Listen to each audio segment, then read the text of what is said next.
to the health and the safety of all Americans, I'm here to discuss our strategy to prevent and protect the American people from a possible outbreak. I appreciate Dr. Rich Carmona, the U.S. Surgeon General, Dr. Tony Fauci, Director of the National Institute of Allergy and Infectious Diseases. Scientists and doctors cannot tell us where or when the next pandemic will strike or how severe it'll be, but most agree at some point we are likely to face another pandemic.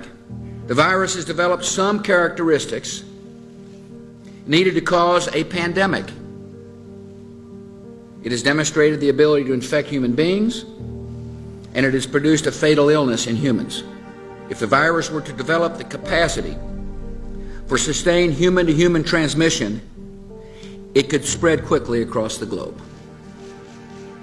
Our country has been given fair warning of this danger to our homeland and time to prepare. Our strategy is designed to meet three critical goals. First, we must detect outbreaks that occur anywhere in the world. Second, we must protect the American people by stockpiling vaccines and antiviral drugs and improve our ability to rapidly produce new vaccines against a pandemic strain. And third, we must be ready to respond at the federal, state, and local levels in the event that a pandemic reaches our shores.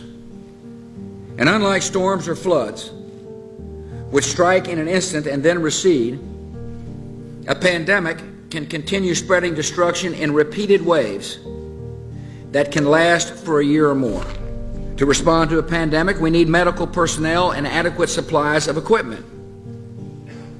In a pandemic, everything from syringes to hospital beds, respirators, masks, and protective equipment would be in short supply.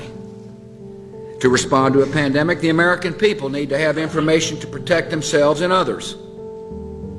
In a pandemic, an infection carried by one person can be transmitted to many other people, and so every American must take personal responsibility for stopping the spread of the virus.